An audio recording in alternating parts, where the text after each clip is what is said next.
From the Cactus, KCTS-FM Phoenix, I'm Jamison Greenwood with Greenwood and Company. Well, I hope everybody's had a Merry Christmas, and we're now into the theme of our show tonight is between Christmas and New Year's. There's all kinds of stuff that happens before Christmas. All of us want to recover. I admit I've got a bit of a cold, but I still found it necessary to get into the studio today to see you folks, and I'm very glad to spend this time with you. Now, when I was growing up in Phoenix, one of the things we usually did between Christmas and New Year's was we would go up to the northern part of Arizona where it snows, but every once in a while we would go there not to see the snow, but to do some other things, and there's this one wonderful hotel in the town of Winslow, La Posada, and I remember one Christmas season we went there with Grammy Bentsen, and we took our dog Guthrie, but we were in for a bit of a concerning affair once we got there. Most people who have never been to Arizona only seem aware of two specific places.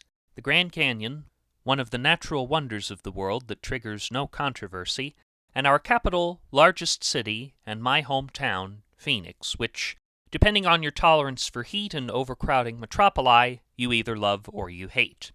If you're a fan of the Eagles, you probably know the song Take It Easy with its line about standing on a corner in Winslow, Arizona, but you may not know about Winslow's historic hotel, La Posada, which first came to my attention while we were eating Saturday dinner with my Grammy Bentsen at the Hole-in-One restaurant in Sun City West. "Have you been watching those Arizona Stories programs on Channel 8?" asked Grammy. "Not recently," my mother replied. This was ironic as my parents watched more of our PBS affiliate than Grammy, who, besides British sitcoms and reruns of The Lawrence Welk Show, which were on PBS, tended to stick to CNN, Jeopardy, and Turner Classic Movies. "Well," Grammy continued after taking a sip of her coffee, "there was a segment about this place called La Posada, which I thought Frank might find particularly interesting since he loves trains." My father perked up. "That's the Harvey House, right?" His mother-in-law nodded. "I would very much like to go, but I don't feel comfortable driving the New Yorker all the way up there." "Well, Grammy, it just happens that Frank and I were talking about going up there too," my mother said. "We could bring you along." "We were thinking the weekend between Christmas and New Year's," added Dad. While my parents and Grammy were involved in this discussion, I was showing Macy, my sister, how to do the miniature golf course maze depicted on her kids' menu, and drawing my own picture on the back of mine, a juvenile depiction of Grammy's Chrysler New Yorker, which we had driven to the Hole-in-One from her house. "Doesn't that sound like fun?" asked Mom. "All of us going to Winslow with Grammy?" "I would love that," I replied, and Macy nodded, neither of us really knowing what we were agreeing to. "Oh, but what would you do with your dog Guthrie?" asked Grammy. Dad showed no concern. "They allow pets, Grammy."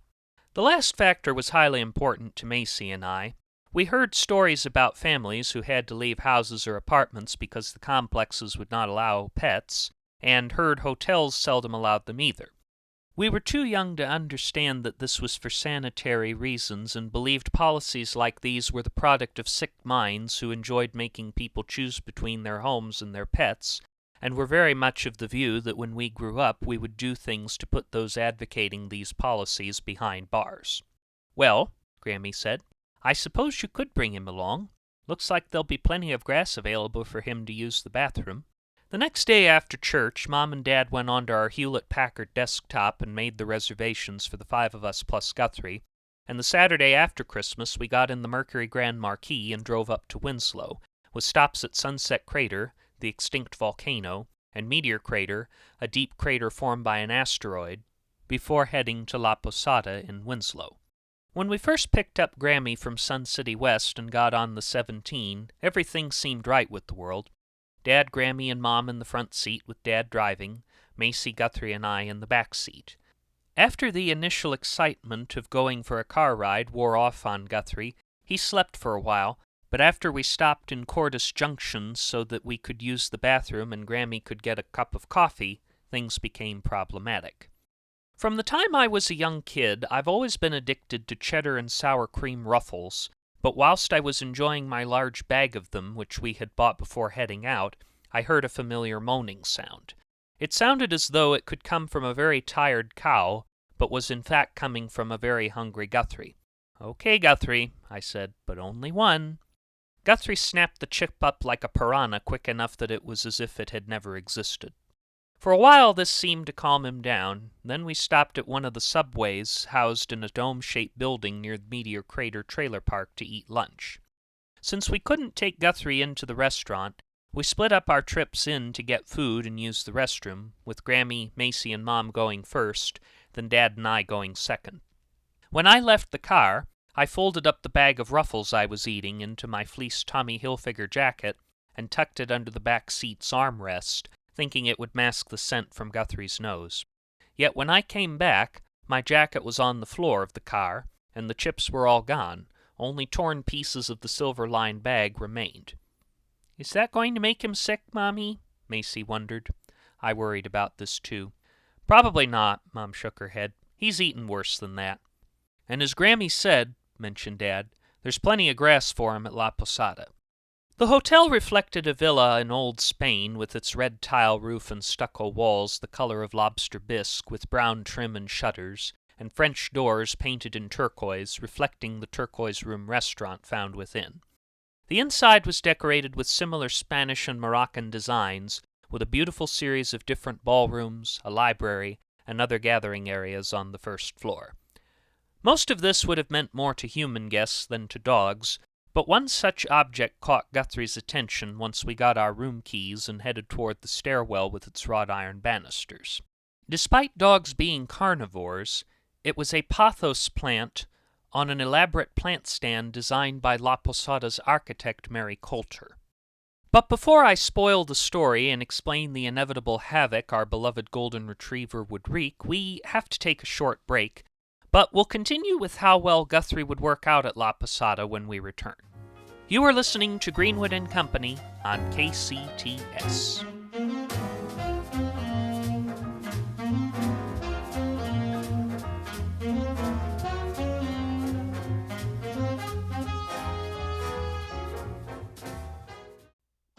New Year's Eve is coming, and if you're thirsty and need something to help you make embarrassing comments and forget them after, look no further than Judge Thatcher's Lawful Lager. A cool, refreshing blend of wheat, hops, and castor beans for that repellent but refreshing taste. We'll make you forget all the troubles of the past year, forget the scandalous joys of New Year's Eve, and if you're lucky enough to get a first kiss, your mouth will be clean as a freshly sanitized public urinal. Not responsible for any STDs or unplanned pregnancies. Every time a gavel lands, have Lawful Lager close at hand. Judge Thatcher's Lawful Lager. Available in cans, bottles, or fast-dissolving strips to freshen your mouth. A product of the St. Petersburg Coffee and Tea Company of Hannibal, Missouri. Yeah, let's do a large with pepperoni and mushrooms, regular crust, and make sure that you also pick up some Cepacol lozenges at Walgreens, too. No, I think they're a Pepsi place. They don't have Dr. Pepper.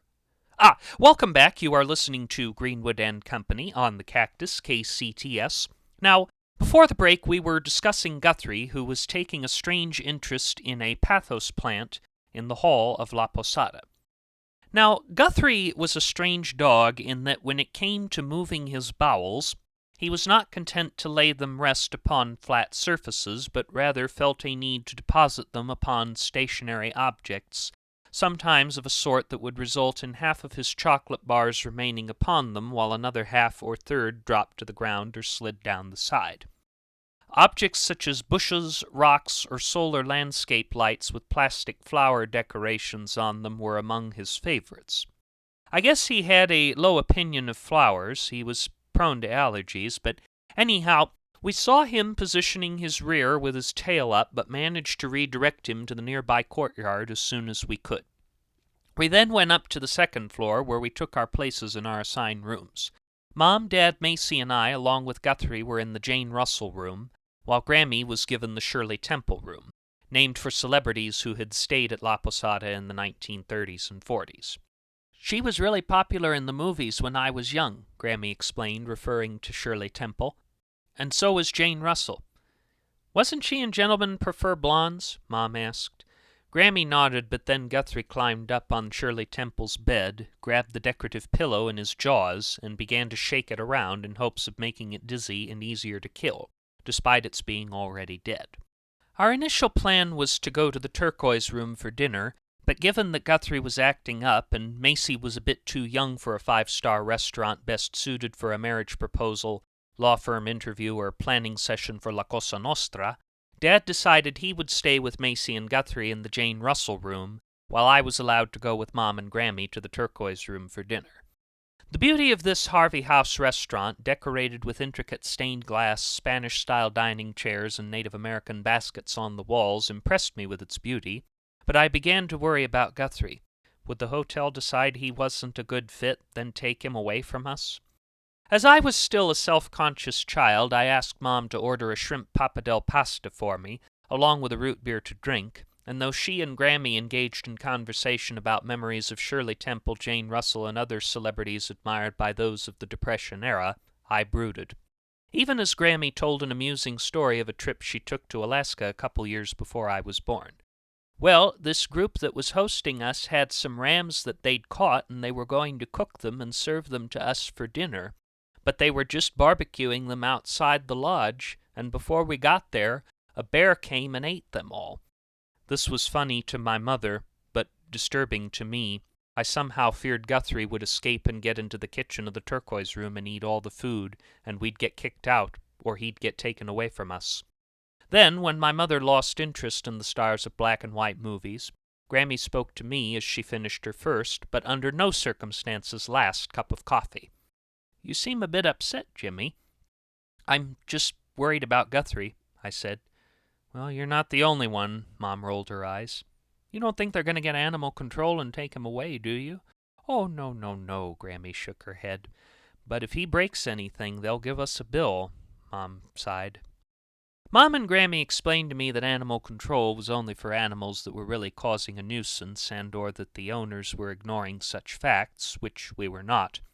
Mom and Dad had contingency plans in place, and as we finished our dinner at the Turquoise Room and took a chocolate soufflé with vanilla ice cream to go, Mom took a tortilla from her plate and wrapped it in a to-go box with the goal of using it to feed Guthrie a Prozac to calm him down. We got him a prescription for it after he howled while trapped in my parents' bedroom on Christmas Eve, and though his anxiety had improved, Mom kept it on hand as a precaution. The food at the Turquoise Room was splendid, and I particularly enjoyed the shrimp pappardelle pasta featuring authentic Mexican shrimp, while Grammy enjoyed her potato-wrapped halibut. We were excited to tell Dad and Macy about the selections, but as we approached the room, we found Dad entering in from the garden, carrying Macy in his left arm and trying to guide Guthrie back to the room with the leash via his right arm. "Is Guthrie doing okay?" asked Mom.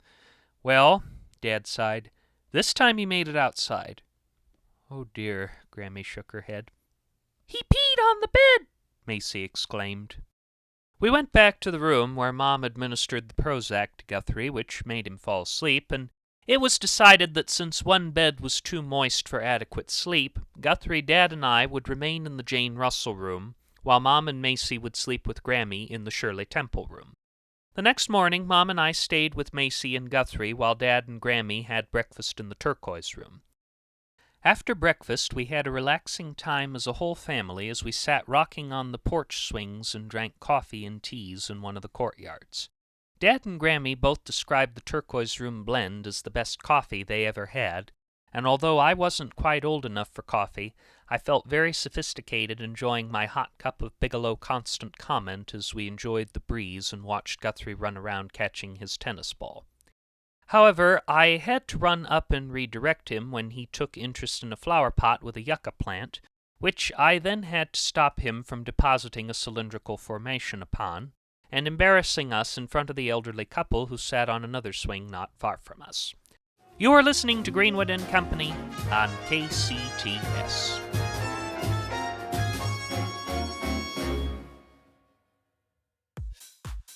Reaching new heights, changing for the better, being the best you can possibly be.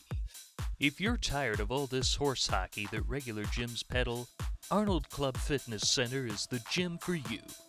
If the girl you dream about is on the elliptical or lifting an accident-inducing pair of hand weights, don't be afraid to go up and talk to her.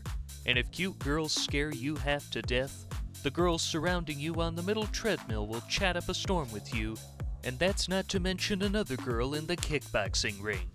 Come in with a goal to burn fat, leave with a Friday night date. Lift 300 pounds, spend $300 on the down payment for an engagement ring. Run 100 miles, rack up $100,000 in debt on a vacation home in the Bahamas. Arnold Club Fitness Center, the perfect gym for love-starved individuals with ill-conceived short-term fitness goals. As little as $15 a month, 7 valley-wide locations. Consult a cognitive behavioral therapist or a psychic prior to signing up. Not responsible for any injuries or harassment charges you may incur. Support for Greenwood and Company and the Cactus KCTS comes from the Society for Cats with Mathematics Test Anxiety, who will be having their annual New Year's Eve party at Old Possum's Practical Hotel just off Broadway in New York City. Additional funding is provided by Decorrejects.com, an exclusive online retailer of broken vases, beat-up furniture, and poorly exposed photographs, all at prices to meet your budget, the Used Car Salesman Plaid Sport Coat Foundation, and the Folding Chair Charitable Trusts. Well, the period between Christmas and New Year's has been sort of our focus this evening, and when I think of that, I think of food. I always think of food when I think of Christmas, and the days after, I think of the leftovers. I've been eating my fair share of corn and green bean casserole, which I have really enjoyed. And I've also been enjoying my fair share of remaining Christmas cookies. I just polished off all the gingerbread cookies today, and we'll be closing our show, our Between Christmas and New Year's show, with the following poem, Christmas Gingerbread. You start as flour, sugar, butter, eggs, plus ginger and molasses for your taste. This lump of dough shows no hands, arms, or legs, but all this sifting shall not go to waste. Upon a bed of flour you'll be rolled, then cut to friendly denizens in shape. Then in a nice warm oven you'll be stowed, to wait for 15 minutes while you bake. And once you're dressed and smiling fully frosted, we'll place you on a festive Christmas plate. Though all the chefs that made you feel exhausted, it's to the Christmas party, don't be late. And there the celebration you will sweeten, enjoyed by both the young and young at heart. We'll still enjoy you once our dinner's eaten, when gifts are given, once the carols start. Between songs, bites of tangy gingerbread enhance this special night of green and red, while singing carols with the ones we love, in honor of the Savior from above.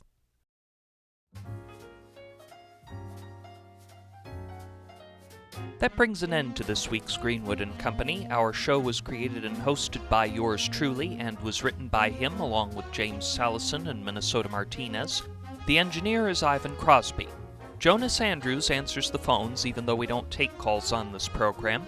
The theme was composed by Martin Landstrom, and our costumes are provided by Grandma's Garage Thrift Shop. All the characters, settings, and situations depicted in this program, along with all advertised products, are entirely fictional, and any similarities to products, events, or persons, living or dead, is entirely coincidental. Also, KCTS is not an actual radio station.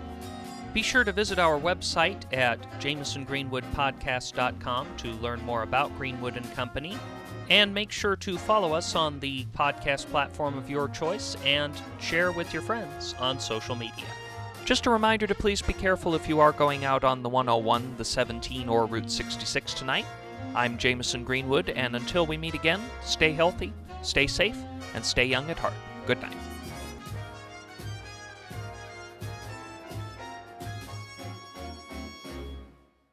This is KCTS FM Phoenix. Stay tuned for Lacking in Substance.